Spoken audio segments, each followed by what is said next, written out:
Parte ya lo hemos pasado, seguimos. Decíamos que el líquido pleural, disculpen los inconvenientes, el líquido pleural,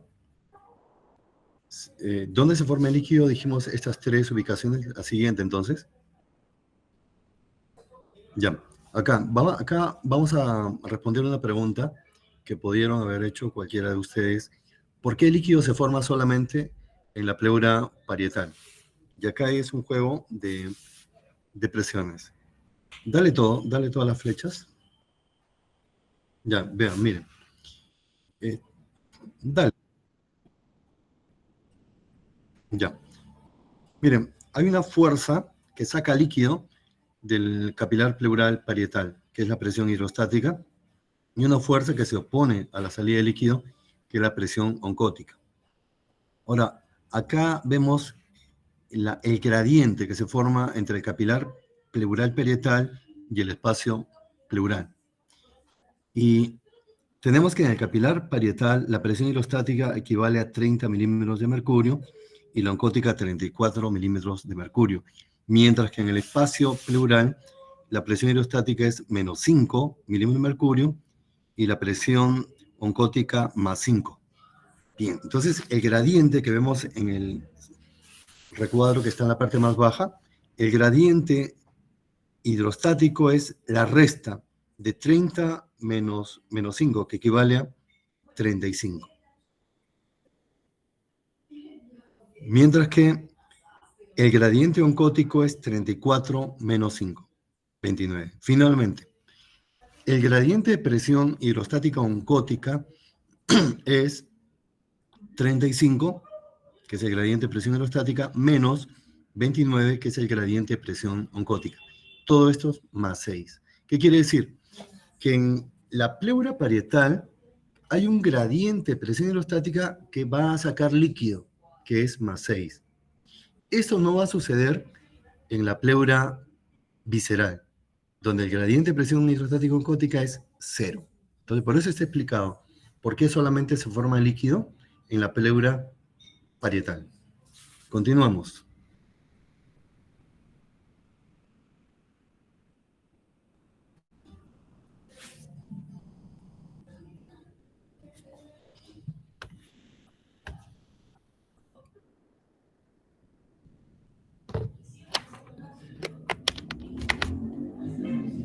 ¿Continuamos? Ya. La siguiente pregunta es, ¿por qué solamente se reabsorbe líquido pleural en la pleura parietal? Siguiente pregunta. Ya hemos contestado por qué se forma líquido en la pleura parietal. Únicamente en la pleura parietal porque hay un gradiente de presión que es más 6. Ahora, ¿por qué solamente se reabsorbe líquido en la pleura parietal? La respuesta es la siguiente. Ustedes saben cuál es la estructura, el vaso que va a reabsorber el líquido en el espacio pleural son los capilares linfáticos, son los que reabsorben el líquido. Bueno, resulta que los capilares linfáticos solamente tienen una comunicación con el espacio pleural a través de la pleura parietal, no a través de la pleura visceral. Y es a través de esos espacios que está señalando la flecha de color verde, que se llaman estomas. Los estomas son espacios que comunican al capilar parietal con el espacio pleural, de tal manera que permite que reabsorba el líquido. Y eso, repito, no sucede en la pleura visceral, perdón. Entonces, con eso estamos explicando por qué únicamente en la pleura parietal se forma y se reabsorbe el líquido. Continuamos. Pasamos ahora a explicar el trasudado, el líquido pobre en proteínas. Acá tenemos dos grandes mecanismos, o por aumento de formación de líquido, o sea que en los lugares que hemos visto antes se forma más líquido, o porque disminuye la formación, la reabsorción de líquido. Vamos a ver el primer gran mecanismo, por un aumento de la formación de líquido, precisamente a nivel capilar pleural parietal. Le damos clic. Ya. Tenemos dos mecanismos a su vez, o por un aumento de la presión hidrostática, que es la fuerza que saca líquido del capilar, ejemplo, insuficiencia cardíaca, sobre todo derecha, y el síndrome de obstrucción de vena cava superior que hablamos cuando hicimos la clase de edema, del famoso edema en esclavina, cara, cuello y la porción proximal de los brazos debido a obstrucción de la vena cava superior. O si no, por una disminución de la presión oncótica, que es la fuerza que se opone a la salida de líquido del espacio pleural. Ejemplo, por una menor producción en cirrosis, insuficiencia hepática, por un aumento de la pérdida en síndrome nefrótico o carencial, la desnutrición. Bien, entonces le damos otro clic y tenemos la segunda ubicación. En la segunda ubicación, el líquido, como ya dijimos en antes, el líquido que se acumula en el espacio intersticial pulmonar va a ser drenado ¿a dónde? Al espacio pleural. Aquí la presión intrapleural aumenta, la presión subpleural aumenta y el líquido pasa por diferencia de gradiente hacia el espacio pleural. Ejemplos, acá neumonía, la neumonía izquierda, perdón, la neumonía adquirida en la comunidad o intrahospitalaria, el otro es la insuficiencia cardíaca izquierda. En antes vimos la derecha es por aumento de la presión hidrostática, a la izquierda es por acumulación de líquido en el espacio intersticial pulmonar y también el tromboembolismo pulmonar, que ustedes ya seguramente están repasando, pacientes postrados que bruscamente presentan disnea, dolor torácico e incluso hemoptisis. Continuamos.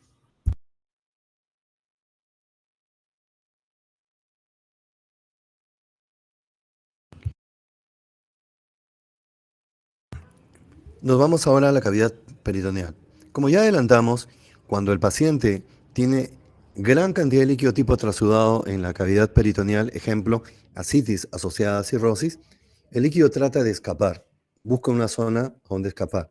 Y esto va a suceder cuando la presión intraperitoneal pasa a ser mayor que la presión intrapleural. ¿Y por dónde va a pasar el líquido? Por los poros que están presentes en el diafragma. El diafragma no es totalmente sólido, tiene poros y por ahí el líquido va pasando poco a poco y da lugar al derrame pleural. Es decir, la ascitis severa va a producir derrame pleural y el líquido no se va a acumular sobre todo en el lado derecho, que vamos a ver después. Continuamos.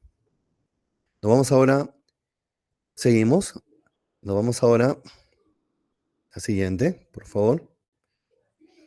Una pregunta para matizar esto dice, el trasudado pleural se produce por, y la respuesta está en la primera, por aumento de la presión capilar sistémica. Ejemplo, insuficiencia cardíaca derecha. Continuamos. Ya no necesito ver las demás alternativas. Continuamos. Ya, ahora vamos a la sintomatología, los síntomas. Tenemos acá los síntomas más frecuentes de fusión pleural. Tienes dolor pleurítico, tos seca y disnea. Le damos clic, dale todos los clics. Hablemos primero del dolor pleurítico. El dolor pleurítico, ¿cómo lo reconocemos? Que el dolor torácico es pleurítico, seguramente ya ustedes ya lo conocen, es porque es un dolor tipo punzada y que aumenta en inspiración profunda con la tos, con los estornudos. Eso es típico del dolor pleurítico. También en algunos libros podemos leer que se trata de un dolor de punta de costado, así dice el libro. Eso no es necesariamente cierto, porque la pleura va a producir dolor, la pleura parietal, donde esté localizado, no solamente de costado. Así que eso tenemos que corregir, lo de punta de costado. ¿Y de dónde se va a irradiar este dolor? Se va a irradiar al abdomen. A veces pensamos que el paciente tiene una patología abdominal y en realidad el dolor está viniendo de arriba. Y si me preguntan por qué el dolor pleural se irradia al abdomen, es que porque la pleura parietal está inervada también por los nervios intercostales y los nervios intercostales van a recorrer también la pared abdominal. Entonces, con eso ya hemos repasado por qué el dolor se irradia al abdomen. Y como dice en el texto el más inferior, se irradia al hombro ipsilateral. Si se irradia al hombro ipsilateral, indica inflamación de la pleura diafragmática. Claro que sí. Es otro dato. La tos es seca. Ustedes saben que para que se presente la tos, tiene que estimularse zonas tusígenas. Hay diferentes zonas tusígenas en las vías respiratorias. En este caso, la zona tusígena viene a ser la pleura misma y los bronquios pequeños, los bronquios menores de 2 milímetros. Al ser estimulado, estimulan todo lo que ustedes conocen, las vías aferentes y eferentes, y se presenta la tos, pero es tos seca. Y por último, la disnea, que es una disnea ventilatoria.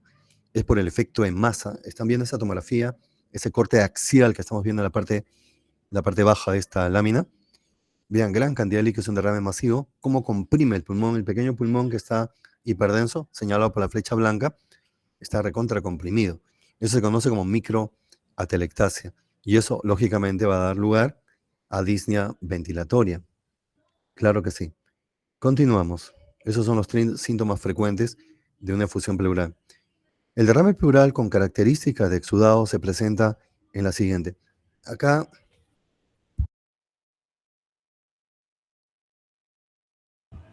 debo mencionar una lámina que no ha salido, pero se la digo así rápidamente. Que en el caso de exudado, los exudados pueden ser acá en nuestro medio. ¿Cómo reconozco, así, en pocas palabras, cómo reconozco que fusión pleural de mi paciente es más probable que sea exudado? Bueno, puede ser porque tiene dolor pleurítico, que es bastante. El trasudado no implica inflamación. O sea que el derrame pleural tipo trasudado no tiene por qué dar dolor pleurítico, solamente el exudado. O sea que es bastante. Si tiene dolor pleurítico, es bastante para apuntar a un exudado, incluso si tiene fiebre con más razón. Bueno, eso como una antesala. Y si hablamos de las causas más frecuentes de exudado infeccioso, lamentablemente sigue siendo tuberculosis pleural, acá en nuestro país. En otros lares, puede ser en España, por ejemplo, un derrame paraneumónico. ¿Qué es el derrame paraneumónico? Es un derrame asociado a neumonía aguda o a un absceso pulmonar. ¿Listo? También hay causas de exudado no infeccioso. Un ejemplo clásico es pancreatitis aguda. En este caso, el paciente tiene signo de derrame del lado izquierdo y también dolor pleurítico. Y algunos fármacos también como amiodarona o nitrofurantoína, que es es un antibiótico de vías urinarias también.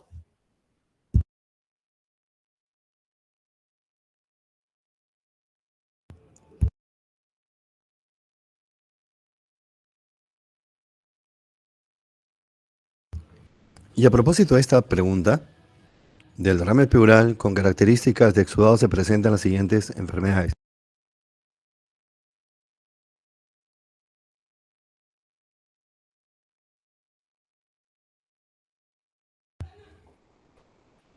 Hay que saber también que hay causas que producen a la vez exudado y trasudado.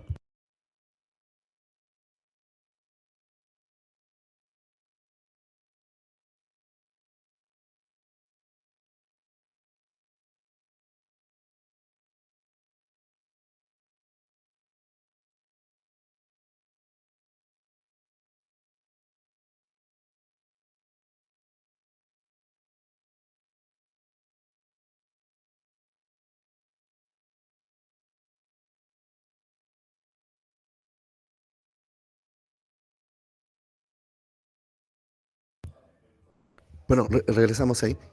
Decía que, para abreviar, que ustedes van a encontrar en el camino causas que producen a la vez trasudado y exudado. De las alternativas que están ahí son mixedema, el síndrome de Mace, que implica derrame pleural tipo trasudado, ascitis tipo trasudado y un fibroma ovárico, es el síndrome de Mace. Esas dos, en este caso. Y ahí le podríamos agregar tromboembolismo pulmonar. Así que repito, ¿tenemos causas que producen tanto trasudado y exudado? La respuesta es sí. ¿Cuáles? Mixedema, síndrome de Meigs y tromboembolismo pulmonar.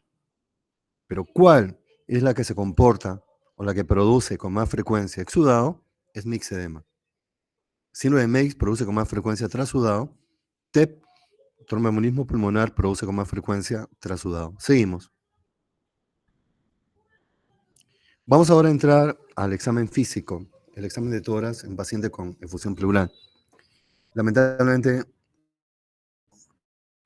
no voy a poder hacer correr los videos, pero no importa. Tenemos que en la inspección, en el lado del derrame vamos a observar el abovedamiento, en la inspección estática, aumento de volumen del emitórax donde está el derrame y lógicamente la amplitud también va a estar disminuida. Ahí tienen las sensibilidades, las especificidades de esas alteraciones. Luego procedo a la palpación. Ya saben que la palpación para la amplexación se hace con dos manos, con las dos manos a la vez. En la cara posterior 3/3, en la cara lateral 2 mitades, en la cara anterior 2 mitades.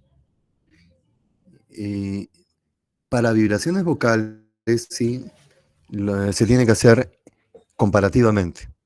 No se puede hacer, no se recomienda hacer a la vez las vibraciones de palpar a la vez el lado izquierdo y el lado derecho. Tiene que ser primero, coloco mi mano en el tercio superior. Ojo, se debe colocar la mano en la zona interescapular, no sobre las escápulas. Entonces en el tercio superior pongo mi mano en el lado derecho y después comparo con el izquierdo, y luego tercio medio y luego tercio inferior. Es comparativo. Algunos bibliografías recomiendan poner el borde de la mano. Yo recomiendo poner toda la mano. Continuamos. De ahí pasamos a la percusión. Vamos a percutir y ojo, hay un dedo del plexímetro y otro dedo es el plexor. Bien, hay que percutir, pero no varias veces a la vez, sino 2 golpes nada más. Tac, tac, tac, tac. 2 golpes. Y luego también lo hago comparativamente. Cara posterior, cara lateral y cara anterior. Y el sonido normal, ustedes saben que el sonido normal del tórax es sonoro. Es un sonido resonante y grave. A diferencia del abdomen que es resonante y agudo. Solamente hay un lugar, un área en el tórax donde el sonido normalmente es timpánico, o sea, como el del abdomen, resonante y agudo. Es el hipocondrio izquierdo, porque ahí está el espacio que ustedes conocen, el espacio de Traube. Y será mate en el hipocondrio derecho porque ahí está el hígado. ¿Y cómo es el sonido mate? El sonido mate es agudo y seco. Agudo y seco. Y el sonoro, el sonido normal es resonante y grave. No se debe percutir, insisto, sobre el omóplato, porque ahí vamos a tener un sonido submate y te va a confundir. Se debe percutir en la zona interescapular. Continuamos.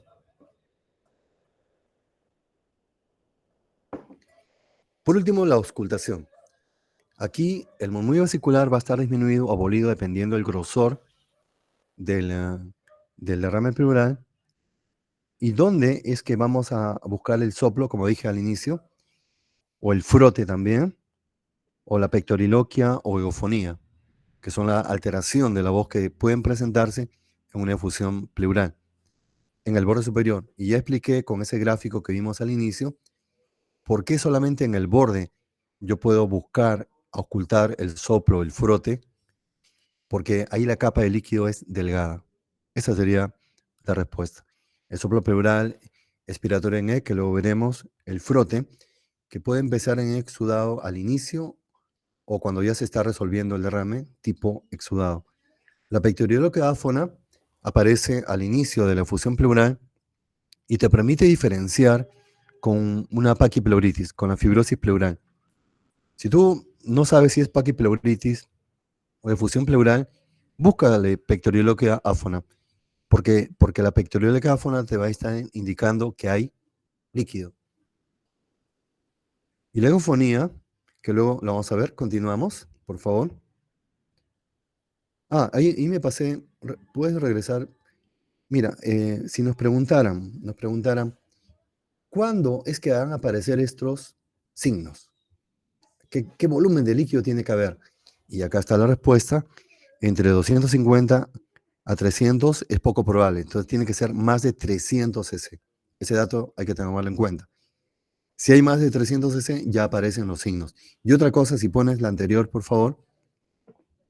Si nos preguntaran en la anterior incluso.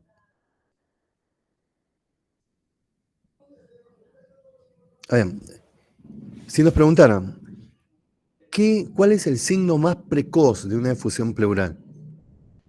Yo tendría que hacerle para los alumnos que han tenido la gentileza de esperarnos y están todavía, les haría una pregunta.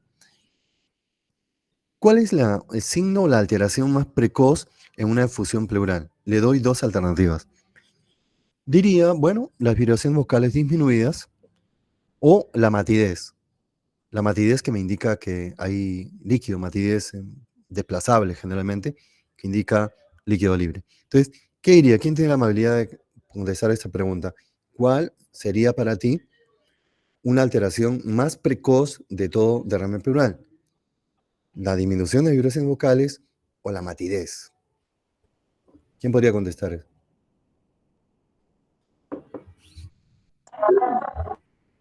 Perdón, no se entendió bien.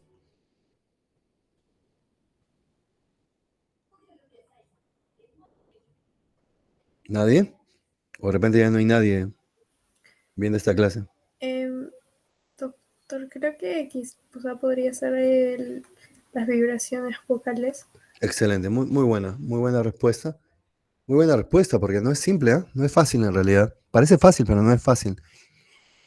Porque yo tal vez hubiera dicho matidez, ¿no? Tal vez hubiera dicho matidez porque es obvio, pues no, ya está instalado la efusión pleural, incluso desde pequeñito el derrame, pero no. Antes de la matidez, compañeros, recuerden esto, disminuye las vibraciones vocales. Antes de la matidez, antes que el líquido se correlacione clínicamente con el sonido mate. Listo. Entonces está explicado, podemos seguir avanzando. Y acá en la siguiente, por favor. Acá también. No te olvides cuando estás planteando el diagnóstico de efusión pleural de palparle la tráquea. Claro, porque como dice acá abajo, el derrame pleural ejerce efecto de masa y va a empujar la tráquea al lado colateral contrario, y eso lo vas a verificar en la radiografía de tórax. Y también los sonidos cardíacos, los focos cardíacos van a estar desplazados hacia el lado contralateral. Continuamos ahora sí. Acá he procurado con algunos dibujos tratar de explicar lo más simple posible cómo podemos evaluar la matidez desplazable, el líquido libre. Pero antes podría decirles que no esperen encontrar matidez desplazable si el líquido es masivo. En un derrame masivo, el líquido ya no tiene dónde moverse, ¿no? No habrá matidez desplazable. Y luego cuando está enquistado, el líquido también puede enquistarse, formando una especie de quiste. ¿Y esto cuando ocurre? Como comentaba con los alumnos de la práctica, esto va a ocurrir cuando el líquido está infectado. ¿Y cómo se llama cuando el líquido está infectado? Empiema. Así que, compañeros, en un empiema, el líquido puede enquistarse, en tuberculosis también, y ni qué decir en cáncer de pulmón. Líquido enquistado. Bueno, descartando esas posibilidades, yo voy a esperar encontrar líquido libre y, por lo tanto, matidez desplazable. Entonces, paciente sentado sobre la camilla, empieza a percutir de arriba hacia abajo, desde el tercer espacio intercostal, línea media clavicular, hasta que aparezca la matidez. Entonces pongo mi marquita, esa línea de colores que está oscilando, sería mi marca.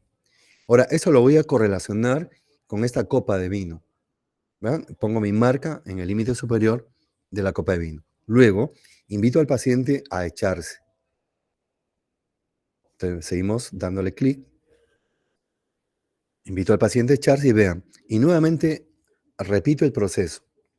Empiezo a percutir de arriba hacia abajo en la línea media clavicular y que me doy con la sorpresa que el borde superior de la matidez ha descendido. Porque vean, mi marca inicial era la de colores y ahora aparece otra marca de color rojo más abajo. Y si lo quiero ver esto desde el punto de vista de la física, lo veo en la copa. ¿Qué pasó con la copa? El límite superior ha descendido. ¿Por qué? Por efecto de la gravedad. Listo. Esa es la forma, compañeros, de cómo se busca matidez desplazable. Continuamos. El soplo tubárico yo le llamo el padre de los soplos. Así le llamo, el padre de los soplos. Porque el soplo tubárico es el que va a originar casi a la mayoría de los demás soplos. Entonces, esto seguramente lo han visto en la clase de síndrome parenquimal, pero yo voy a repetir, porque es necesario para poder entender cómo es que se forma el soplo pleural. Así que empecemos. Si nosotros nos ocultáramos con el diafragma del estetoscopio, el borde anterior, la parte inferior del borde anterior del cuello, y respiráramos, vamos a escuchar un sonido soplante de predominio inspiratorio. Este sonido se llama sonido laringotraqueal, que es normal. Pero lo que no es normal es ocultar este sonido en el tórax. Eso es anormal. El sonido laringotraqueal solamente debo escucharlo arriba, en el cuello, no abajo. Pero algunas veces ya en el terreno de lo patológico voy a ocultar el sonido laringotraqueal en el tórax. Esto se conoce como ¿qué? Como soplo tubárico. Entonces, ¿qué es el soplo tubárico? Es la transmisión del sonido laringotraqueal a través de la pared costal, de la pared torácica, porque está presente ahí, está de color amarillo, un exudado. El exudado, ustedes saben, compañeros, que actúa como un sólido. Y al actuar como un sólido, transmite bien el sonido. Por eso es que está transmitiendo. Sin embargo, si ustedes me preguntaran, ¿qué tan frecuente es el soplo pleural en la neumonía adquirida en la comunidad? Lo que tendría que decirles es que es poco frecuente. Menos del 30%. Entonces, un poco pensando, ¿por qué sucede esto? ¿Por qué no es tan frecuente ocultar el soplo tubárico? Es que se requieren requisitos.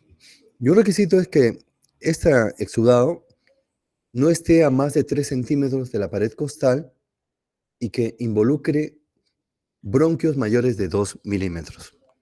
Supongo que estos requisitos no se dan con frecuencia y por eso es poco frecuente el soplo tubárico. Hay que tener suerte para escucharlo. Pero el sonido que ustedes mismos pueden ocultarse la base anterior del cuello, ese sonido es el sonido de soplo tubárico. Inspiratorio, predominio inspiratorio en A. Ahora sí, pasamos al soplo pleural. Miren, soplo pleural, esto lo he encontrado en el libro de Suros, pero lo pongo a mi estilo pongo la información. Entonces vean, ¿qué sucede? Otra vez tenemos este corte del derrame. El líquido, a medida que va ascendiendo, se adelgaza y a medida que va aumentando, comprime el pulmón, el cual se va volviendo cada vez más pequeño, siempre manteniendo su forma, obviamente. Y eso se conoce como microatelectasia. Ahora, ¿qué sucede? Esta microatelectasia va a actuar como una condensación, o sea, es una pseudocondensación. Ahora, ¿qué hace la condensación? No dijimos que transmite el sonido de la laringotraqueal.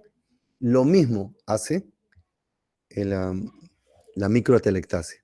Va a transmitir el sonido laringotraqueal, que en otras palabras, ¿qué es? Soplo tubárico. Solo que en este caso, este sonido laringotraqueal, ¿le puedes dar un clic, por favor? Este sonido laringotraqueal, otro clic, tiene que pasar por una capa delgada de líquido.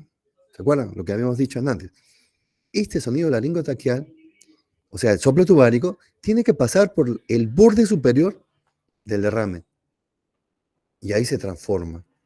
El líquido deja pasar el sonido, pero lo modifica. El que era un soplo en A, soplo tubárico, se convierte ahora en un soplo en E.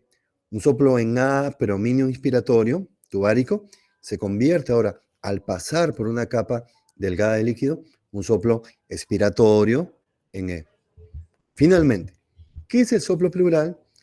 Es el soplo tubárico modificado al pasar por una capa delgada de líquido. Nada más. Así de simple. Continuamos. Un dato adicional que les digo. El soplo pleural puede estar precedido, seguramente alguna vez lo van a auscultar, por la llamada respiración soplante. Y pueden escuchar que ustedes en la práctica clínica, compañeros, cuando ustedes van a consignar lo que están encontrando en la auscultación, lo que con más frecuencia se pone es la intensidad del murmullo vesicular. Difícilmente van a encontrar a alguien que ponga el tono, que ponga el timbre, que ponga el ritmo. Difícilmente. Yo estoy de acuerdo. Yo estoy de acuerdo. Pero cuando está alterado el tono y el timbre, aparecen dos tipos de respiraciones anormales. Uno, respiración ruda, que el tono es más grave de lo normal y el timbre es rudo, no es suave como brisa marina, como lo mencionan los libros de semiología. Respiración ruda es del síndrome parenquimal. En cambio, cuando el soplo pleural es más agudo y de timbre soplante, se conoce como respiración soplante. Y esta respiración soplante, compañeros, va a preceder la aparición del soplo pleural. ¿Lo he visto? Yo creo que lo importante de la docencia, queridos alumnos, es que uno comparte también lo que ha vivido. Uno no es solamente teórico. Yo he estado ahí en la cancha, como dicen los futbolistas, y comparto lo que he vivido. También la experiencia, las caídas también, porque nos hemos caído en varias veces en el diagnóstico y algunas veces no, hemos acertado, lo cual te da una satisfacción desde el punto de vista personal, de lograr llegar al diagnóstico tipo detective y lo que es mejor, darle un tratamiento oportuno al paciente. Esa es la idea. ¿Ustedes para qué se preparan? Para hacer diagnósticos más tempranos y también para darle el manejo más temprano a un paciente que a veces le puede salvar la vida y a veces lo puede dejar sin secuelas también. Evitar las secuelas. Continuamos. La siguiente. Y luego la auscultación, que es la parte final, la auscultación de la voz, la auscultación del 33. Aquí, como le dije, podemos auscultar el 33 con la voz susurrada, el 33. Esto te va a indicar, si se escucha nítidamente, que hay líquido. Hay líquido. Esto no es fibrosis, esto es derrame pleural, incluso podría estar enquistado. Y también otra es que la egofonía. Ego es cabra, fonía es voz. Voz de cabra. Vas a escuchar ahí una voz, a auscultar un 33 tembloroso como una cabra, con el me de la cabra, así un 33, y además nasal, como si hubiera tapado las fosas nasales. Pero también hay otra manera curiosa de determinar la egofonía, que le dices que repita la palabra, o la letra, mejor dicho, la vocal E, que diga E, y vas a escuchar A. ¿Por qué? Porque solamente puedes registrar los sonidos de tono más grave. La E por eso se convierte en A. De esas dos maneras puedes decir que el paciente tiene egofonía, y la egofonía, ojo, la vemos en síndrome pleural, en fusión pleural, y también la eufonía lo vemos en síndrome parenquimal, en condensación, por si acaso, y tiene un alto valor predictivo. Seguimos con la siguiente. Sí, ahí había un sonido, pero continuamos. Sí, lo del cuello que lo dijimos, continuamos. Ya, entramos un poquito en la radiología. Ustedes hacen ese curso y es importante acá para poder entender los síndromes. Y miren, lo siguiente. Vamos al derrame clásico. El derrame clásico es la figura donde dice, siguiendo las flechas, el tercer dibujo, donde dice un volumen mayor o igual a 500 cc. Ese, digamos, es el derrame clásico. Como describimos en antes, una radiopacidad homogénea, sin broncograma aéreo, que borra parte del borde del mediastino y que borra el diafragma y que tiene en el borde superior es una curva, que es la curva de Damasó. Esa es la imagen clásica. Entonces pregunta, ¿cuándo es que yo puedo encontrar la curva de Damasó? ¿Con qué volumen? 500 cc. Esa sería la respuesta. Antes de eso, antes que aparezca la curva de Damasó, vamos al inicio. Cuando recién se está instalando el derrame pleural, el líquido, ¿dónde se acumula? Debajo del pulmón. ¿Dónde se acumula? Debajo del pulmón. De tal manera que tú vas a ver que aparentemente el hemidiafragma está elevado, aparentemente. Anteriormente, vean, la segunda figura, se pedía al paciente que se tomara una radiografía en decúbito lateral y se ve abajo esa radiopacidad, esa banda radiopaca. Sin embargo, eso ya no se hace, compañero. Y sobre todo a raíz de la pandemia, se utiliza mucho eso, las cosas positivas. Dentro de lo malo hay cosas positivas también. Y se ha encontrado una gran ventaja de las ecografías torácicas. Es una gran ventaja de las ecografías torácicas. Entonces, si tú estás sospechando un derrame subpulmonar porque el diafragma aparenta estar elevado, ya no le hagas esa radiografía de cúbito lateral. Hazle una tomografía, perdón, una ecografía torácica. Incluso ahora los neumólogos tienen un ecógrafo adaptado a su celular. Es impresionante lo que da la tecnología que ustedes conocen, pues, al revés y al derecho. Y después viene ya la obturación del seno costodiafragmático, como están viendo en la figura número 2. ¿Y qué volumen yo voy a obtener o qué volumen debe tener el derrame para que obture el seno costodiafragmático? Depende de la incidencia. Si es una incidencia frontal, 200 cc. Y si es una incidencia lateral, 50 cc, mucho más precoz. Y finalmente, la figura pues, del derrame masivo. Acá se ha abolido el campo pulmonar izquierdo, todo está radiopaco, y cómo empuja el mediastino por efecto de masa hacia el lado contralateral, hacia el lado derecho. Y la tráquea también empuja hacia el lado derecho. Esa es la imagen clásica de un derrame masivo. Tú me preguntas, ¿causa de derrame masivo? Bueno, no son muchas.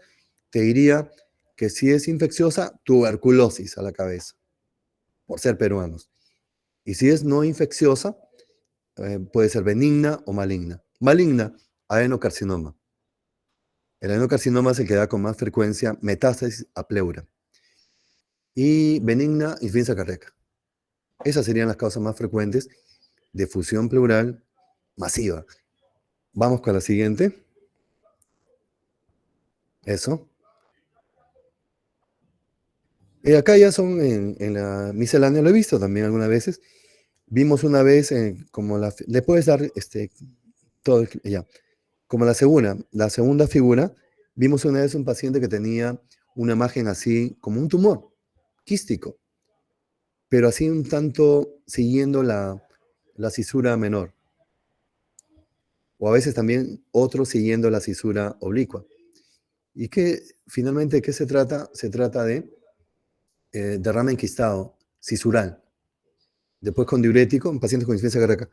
Y con diuréticos, 2-3 días desapareció el quiste. Por eso que le llamaban tumor fantasma. Porque con diuréticos resolvías la fusión pleural y adiós quiste. Después, cuando está tabicado, ya hemos conversado y hemos conversado también de la ecografía torácica. Continuamos. Ya faltan unas solas láminas. Esta lámina me gusta mucho porque me permite hacer radiología clínica, que ustedes deberían aprender radiología clínica. Y al alumno le interesa más radiología clínica que radiología simplemente radiología. La radiología clínica es mucho más apasionante, desde mi punto de vista, claro está. Y veo que en la primera radiografía estamos viendo un derrame grande. ¿Qué es un derrame grande? El que tiene por lo menos, abarca la mitad del campo pulmonar y que puede llegar a ser masivo. Entonces lo que le dije, causa de derrame grande o masivo, la misma, ya le dije. Entonces pasamos a la siguiente. Cuando es bilateral, derrame en ambos lados. También lo dividen en trasudados o exudados. Trasudados, cualquier edema generalizado, cardíaco, hepático, renal o por desnutrición, puede dar derrame pleural bilateral. Tú me preguntas cuál es más frecuente. La respuesta es insuficiencia cardíaca. Pregunta de examen. Y si es exudado, yo trabajo en la sala de mujeres y vemos ahí, todos los meses vemos enfermedades reumáticas autoinmunes, que penosamente se da pues en las mujeres jóvenes. Pero igual hay que detectarlas a tiempo y darle un tratamiento oportuno. Y es LES, lupus eritematoso sistémico. Paso a describir rápidamente la fusión pleural por LES. Derrame pequeño, bilateral, recurrente, tipo exudado, hemático. Y donde predominan las mononucleares, los linfocitos. Pero inicialmente van a predominar los polimorfonucleares. Es bueno saber esto. Además, la neoplasia maligna pleural y el tromboembolismo pulmonar. Después, del lado derecho, también, las causas es el trasudado, edema generalizado, cardíaco, hepático, renal, insuficiencia cardíaca, insuficiencia hepática, enfermedad renal crónica. ¿Se van a asociar a qué? Derrame pleural del lado derecho o bilateral. ¿De acuerdo? Derecho o bilateral. Eso ya tiene explicación anatómica, que no la vamos a dar acá, que ustedes tienen que conocer porque están frescos con sus conocimientos de anatomía. Así que tenemos, y el síndrome de Meigs, recuerden, ascitis, tipo trasudado, la derrame pleural tipo trasudado y fibroma ovárico. Tiene que ser fibroma este tipo de tumor, si no, no es síndrome de Meigs. Y del lado izquierdo, pancreatitis aguda, porque el páncreas se desplaza más hacia el lado izquierdo y es simplemente por transmisión de citoquinas que van a inflamar la pleura. Es un signo, obviamente, de severidad de pancreatitis aguda, el derrame pleural. Disección de aneurisma de aorta torácica, rotura de esófago, son los cirujanos torácicos que lesionan el conducto torácico, o también el esófago, en este caso el esófago. Infarto, rotura de vaso. Claro. Acá, por ejemplo, en dos palabras, un caso, en dos palabras. Si tengo un paciente que está haciendo derrame pleural del lado izquierdo, ¿de acuerdo? Progresivo. Es un caso de la vida real, pero quiero resumirlo en dos palabras nada más. Del lado izquierdo y que es progresivo. Entonces le hago la toracocentesis y obtengo un líquido hemático. Un líquido hemático que no coagula, que no coagula. Entonces digo, si es del lado izquierdo, ¿qué puede ser? Si es hemático. Ya. Disección de aneurisma de aorta no puede ser porque ahí la sangre coagularía. Es sangre que es sangre fresca, en otras palabras. La otra sería neoplasia maligna. Hay que ver el perfil del paciente. La otra sería LES, claro, hemático, autoinmune, más frecuente en mujeres, mujeres jóvenes. Y la otra sería una coagulopatía, un paciente cirrótico que tiene alterado el tiempo de protombina, también puede tener un líquido hemático. Como ven, esto es lo que hace apasionante la medicina, que tienes un espectro en el cual tú puedes hacer tu descripción diagnóstica aplicando al perfil de tu paciente. Eso se llama individualizar el enfoque diagnóstico. ¿Cuándo pedir la tomografía de tórax? Cuando estás sospechando en enema pleural. Continuamos. Aquí era para hablarles un poquito de toracocentesis. Le das todo, por favor. ¿Cuándo hay que hacer la toracocentesis? Mira, si tienes un paciente con pancreatitis aguda y con efusión pleural izquierda, no es necesario. Porque ya sé que es un trasudado, ¿o no? Si tiene LES y tiene derrame pleural bilateral, tampoco, porque ya sé que tiene LES y es la causa. ¿Cuándo es? Cuando estás sospechando, acá en nuestro medio, sobre todo cuando sospechas en tuberculosis o cuando estás sospechando en neoplasia maligna. Ahí hay que punzar. O sea, como dice acá, si sospecha en un exudado de causa a determinar. Ahí hay que punzar. Pero si estás frente a un trasudado, paciente cardíaco, hepático, renal, y tiene derrame pleural, tú me preguntas, ¿y tengo que hacerle toracocentesis? Obviamente que no, porque sé que es un trasudado, pero entonces, ¿cuándo? De todas maneras, ¿cuándo? Cuando tiene fiebre. Porque podría ser un empiema. Púnsalo. O cuando, vean la importancia de la estadística. En la efusión pleural, como le dije, un paciente cardíaco, hepático, renal, es del lado derecho o bilateral. Si tú ves, estás detectando que la efusión pleural es izquierda, vean, púnsalo, porque eso es poco frecuente. La causa puede ser otra, tuberculosis o cáncer. Y si el derrame no disminuye con el diurético, claro. ¿Por qué? Porque los trasudados disminuyen con el diurético. Los trasudados responden al diurético, pero los exudados no. Los exudados no remiten con el diurético.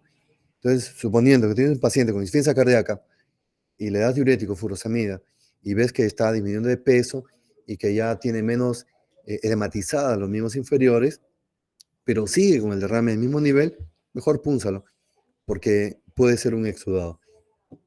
Continuamos. Es lo que debes pedir cuando haces una toracocentesis, citoquímico, LDH, ADA, que es la enzima para tuberculosis, adenosina gran y cultivo para gérmenes comunes, obviamente, si sospechas un derrame paraneumónico, Papa Nicolau, si estás sospechando un derrame neoplásico, y BK si estás sospechando en tuberculosis. Claro, todo encaminado. No hay que pedir por gusto, pedir todo, no, no es una medicina dinámica, funcional. Tú pides en relación a lo que estás planteando de tu paciente, al perfil de tu paciente. Si es un joven, difícilmente le vas a pedir Papa Nicolau, ¿no? Salvo que tenga alta carga familiar de cáncer, ¿no? Podría ser. Ojo, no estoy diciendo que un joven no pueda tener cáncer de pleura, ¿no? No, no. No es ese mi mensaje. Continuamos. Ya las últimas. Ahí tienen el valor estadístico, la citología de uh, del block cell. Claro, block cell es como que sedimenten las células y le hacen cortes el patólogo. Es el block cell. Eso lo pueden revisar. Continuamos. Los criterios de Light. Una vez que le haces la punción, la torgocentesis, tienes que ver si es trasudado o exudado.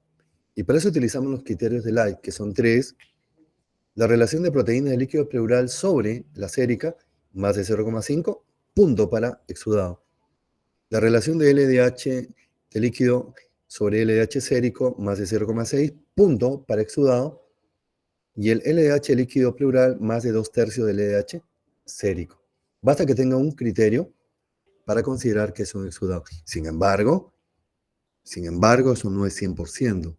Yo puedo tener un paciente, ojo compañeros, estamos en 2024, acá en Estados Unidos o en la China, lo consideres, la clínica y la epidemiología deben mandar. O sea, lo que estoy diciendo, que suponiendo que le haces los criterios de Light y todos sean negativos, trasudado, pero tiene síndrome consultivo, tiene alta carga familiar, fumador, etcétera, exposición a asbesto, porque la exposición a asbesto genera más el cáncer primario de pleura, y todo sale negativo. Papa Nicolau negativo, incluso para TBC negativo. No, no es suficiente, compañeros.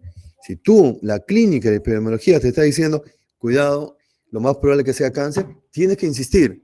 Y te lo digo por experiencia. Tienes que insistir. Y a veces una biopsia es insuficiente también. Un linfoma, una sola biopsia es insuficiente.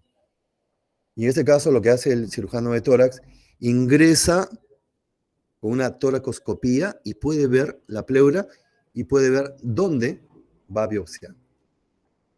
Así que eso es otro consejo que le doy. Y además crearon los criterios de Light modificados. Es para cuando le estoy diciendo, caramba, todo sale para trasudado. Y para mí me parece que es un exudado. Entonces, ¿qué tengo que pedir? Colesterol en el líquido pleural. Si el colesterol en el líquido pleural es mayor de 60, hazle la toracoscopía para que seas un poquito más seguro. Continuamos. Una pregunta para matizar. En el estudio líquido pleural obtenido mediante toracocentesis se obtuvo una relación de proteínas líquido pleural sérico y LDH líquido pleural sérico menor de 0,6. Ahí faltó un dato. Debe decir la relación de proteínas de líquido pleural y proteínas menos de 0,5 y la del LH menos de 0,6. Nos faltó el número. Eso es para trasudado. Entonces, estos hallazgos orientan al diagnóstico. ¿Qué causa de trasudado estamos viendo en todas las alternativas? Insuficiencia cardíaca. Es más, sin ver las alternativas, yo puedo decir, ¿cuál es la causa más frecuente de trasudado? Insuficiencia cardíaca. Ya, entonces ya puedo adelantarme la respuesta. Continuamos. Esto de acá rápidamente nomás, rápidamente compañeros, no se asusten. Ven acá, todas son causas de exudado. Derrame paraneumónico hasta el quilotórax. Causas de exudado. Y se evalúan varios parámetros. Primera pregunta. ¿Cuál es la causa infecciosa que produce mayor consumo de glucosa en el líquido pleural? ¿Están viendo ahí? Casillero blanco, empiema. Otra pregunta. ¿Cuál es la causa no infecciosa que produce mayor consumo de glucosa en el líquido pleural? Y estamos viendo acá, casillero blanco, artritis reumatoide. ¿Ven? Artritis reumatoide como causa más frecuente de las causas no infecciosas de mayor consumo de glucosa. Otra, ¿cuál es la causa que produce mayor disminución del pH? Menos de 7, empiema. ¿De acuerdo? ¿Cuál es la causa?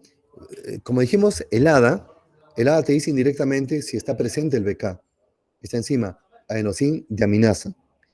Ah, miren, todas las causas de exudado generan aumento del ADA. ¿Están viendo? Todas son causantes. Más de 45 está aumentado. Por eso buscaron un punto de corte para tuberculosis, que es más de 70 unidades. Es el punto de corte para tuberculosis. Otra, miren, en el caso de derrame paraneumónico, ¿qué predomina? Los polimorfos nucleares. En el caso de TBC, los linfocitos, pero al inicio, polimorfos nucleares. Empiema, polimorfos nucleares, y en todo lo demás, linfocitos, y además en artritis reumatoide al inicio, o sea, graben esto, en las enfermedades reumáticas autoinmunes, claro, predominan los linfocitos, pero al inicio, es como la TBC, van a predominar los polimorfos nucleares. Ojo, en este tipo de examen para semiología, yo tengo que utilizar también esto, lo que estoy explicando, yo tengo que utilizar para mis pequeños casos clínicos. Así que no les llame la atención. Triglicéridos, más de 110 es para kilotoras. Líquido lechoso, que lo vemos ahorita rápidamente. Continuamos. Sí, esto es en la hemotórax. Las causas del hemotórax. Tienes traumática, pero ¿cómo te das cuenta que es traumática? Porque forma coágulos. Las neoplasias malignas, obviamente, pero sobre todo en personas mayores de 50 años, fumadoras, etc. TEP, en el contexto de pacientes postrados, que de inicio brusco, disnea, dolor torácico, coagulopatías, el paciente cirrótico, por ejemplo, autoinmune, pacientes con LES. Continuamos. Seguimos. La siguiente lámina, vamos. Ya, lo que decía, líquido lechoso. También yo recuerdo cuando era residente, hice la torrecocentesis y encontré líquido lechoso. Era como leche, pues como leche, como detergente. Me llamó poderosamente la atención. Nunca había visto. Por lo menos en el mundo de la atención. Entonces, a raíz de esto, ya he generado esta especie de esquema o algoritmo. Cuando tú encuentres un líquido lechoso, lo primero que tienes que hacer es centrifugar la muestra. Ir al laboratorio, ¿por qué no? Que te presten el aparatito y centrifugas. Dos posibilidades. Que el sobre nadante esté transparente, eso va para empiema.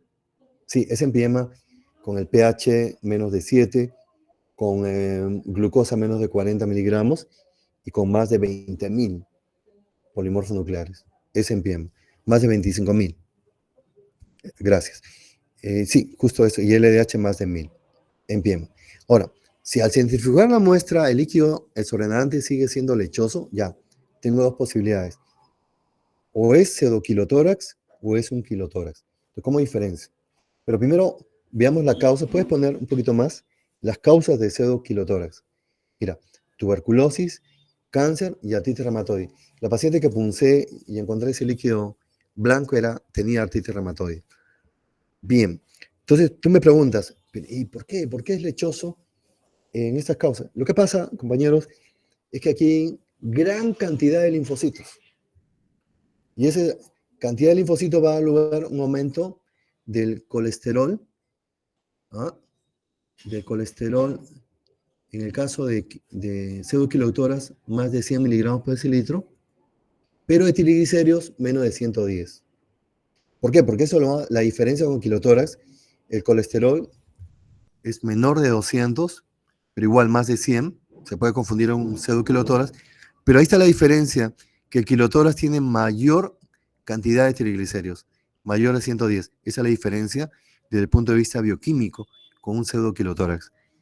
Y un poco abreviando esto, el kilotórax se puede presentar el no traumático o el traumático. El kilotórax, el traumático es la cirugía de tórax cuando lastiman el conducto torácico, es el traumático, o sea, iatrogénico por mala praxis, y el espontáneo, no traumático, congénico, neoplásico. ¿Qué neoplasias? ¿Qué neoplasias?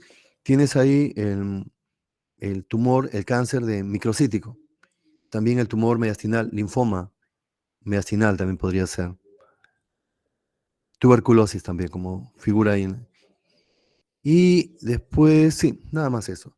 Entonces, continuamos. Me parece que hay una pregunta. Ya.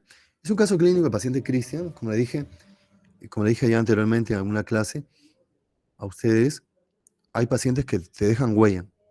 Casos donde te ha costado hacer el diagnóstico y tú te identificas con el paciente, trata de sacarlo adelante, sin exagerar, ¿no? Sin estar, o estar abrazado o tomando un trago con el paciente. No, tampoco es así, ¿no? Pero es otro tipo de relación, donde tú te identificas, tienes empatía y tratas de sacar adelante al paciente. Y lo mismo el paciente contigo. Paciente Cristian, de 50 años, con un mes de enfermedad, un año, perdón, y que se había reagudizado en el mes anterior. Síntomas: dispepsia, llenura precoz y un aumento progresivo del volumen abdominal. Se notaba que tenía ascitis, pero una ascitis asimétrica. O sea, ¿qué te decía eso? Que probablemente hay un tumor, que tengas un tumor. Además de la ascitis, hubiera un tumor, por eso es asimétrico, porque la ascitis debe ser simétrica. Y además aparece dolor pleurítico y disnea, es decir, como para sospechar una derrame pleural. El lado derecho, me parece. Continuamos. Y ahí está. Tiene el derrame pleural, el lado derecho. No se ve muy bien el abovedamiento, ¿no? Que tanto se menciona en la teoría. Pero sí, hay un derrame importante, grande, que abarca un poquito más de la mitad del campo pulmonar derecho. Y esa curva de Amazon, un tanto media recta y la curva de Amazon. Un dato que le doy, compañeros, eso, desde el punto de vista radiológico. La curva de Amazon es cóncava y se extiende hacia la cara lateral, cóncava. Cuando ustedes ven una curva de Amazon, como la que están viendo acá, una curva de Amazon recta, una curva de Amazon incluso convexa, sospechen que hay un cáncer y piden una tomografía. Pidan una tomografía de tórax, porque puede ser curva de Amazon recta o curva de Amazon cóncava, hay un cáncer, un tumor. Miren el líquido que se drenó. El del color, lechoso, amarillo lechoso, es del tórax y el color hemático es de la ascitis. En el contexto de él, pues, este color hemático me está indicando que ese tumor abdominal era maligno. Al final, ¿cuál fue el diagnóstico? Ya con biopsia, linfoma. Linfoma intraabdominal y linfoma extraganglionar. Cristian inició sus quimioterapias y salió adelante. Creo que él era de Arequipa. Salió adelante. Esperemos que este es un caso del 2021. Ojalá que Cristian siga todavía en este planeta y siga en buenas condiciones. La finalidad es nuestra misión, es una alta responsabilidad que nosotros tenemos como médicos y ustedes como futuros médicos.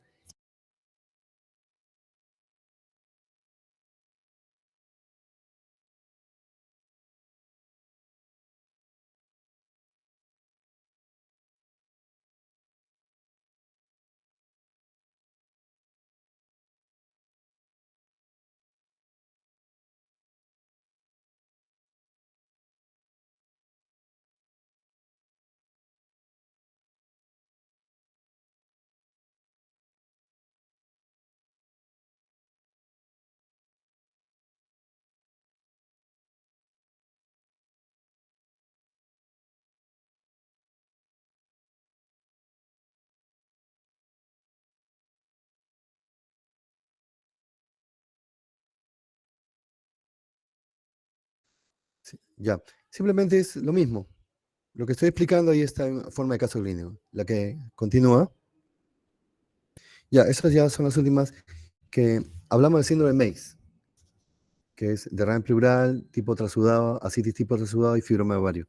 Cuando el tumor que tú ves en el ovario sea de otro tipo, sea tumor benigno, maligno, un teratoma, por ejemplo, ya se habla de síndrome pseudo de Meigs. Y hay otra cosa, Ojo con esto, pseudo síndrome de Meigs. Lo he visto también. Y lo he visto no solamente en pacientes con LES, te dicen, es un paciente con LES que tiene derrame pleural y tiene ascitis. Y además niveles altos, de CA 125 es un marcador para cáncer de ovario altísimo. Esto también, compañeros, lo he visto en cirrosis. O sea que en cirrosis también puede haber un pseudo síndrome de Meigs. Continuamos. Y por último, acá ya acabamos, el empiema, que es el líquido pleural infectado. ¿Cuándo sospechar empiema? Si es que empezamos a realizar la toracocentesis, lo hace interno, residente, asistente, y es frustro, ya eso llama la atención. Entonces puede ser que porque el líquido sea demasiado espeso. Eso, si la toracocentesis frustra de manera repetida, hay que sospechar empiema. Si persiste la fiebre por más de 5 días, a pesar de una cobertura antibiótica adecuada, sospecha empiema y tienes que punzar al paciente. Y tienes que punzarlo con una aguja más gruesa. Por ejemplo, número ya no 18, sino 16, esas agujas que utilizan para punción lumbar. Y los criterios ya hemos adelantado. Es un exudado con proteínas más de 3 gramos, el criterio clásico de exudado. Leucocitos más de 25.000 por milímetro cúbico, con predominio de polimorfos nucleares, pH menor de 7, LDH mayor de 1000 y glucosa menos de 40 miligramos por decilitro. Y cerramos con un caso clínico. Cerramos con este caso clínico. Mujer, adulto mayor, ingresa por neumonía adquirida en la comunidad, pero la evolución es desfavorable. Fiebre persistente, se asocia a un derrame pleural que llega hasta la mitad de mi tórax izquierdo. O sea que estamos planteando ahí un derrame paraneumónico. Pero como dijimos antes, la persistencia de la fiebre, la aparición de derrame, te sugiere, y es un derrame importante, la mitad del hemitórax, ¿qué te sugiere? Empiema, pues. Claro, tú tienes que punzarlo. Se lo punza y el líquido de aspecto lechoso. Si lo centrifugas, el sobredanante va a ser claro. Y ya en la citoquímica, o en el examen citoquímico, el pH menor de 7, LH en este caso no ayuda, glucosa sí menos de 40 miligramos por decilitro, y a pesar que tiene el gran y cultivo o gran para gérmenes comunes, está negativo, igual lo vamos a considerar como empiema. ¿Cuál es el diagnóstico? Es empiema. ¿Qué tengo que hacer? Tengo que coordinar con el cirujano de tórax y que le coloquen, o con el neumólogo, que le coloquen un tubo de drenaje pleural. Hay que sacar todo ese pus. Listo, creo que ya es la última. Le agradezco mucho a los que han persistido y les ofrezco disculpas por las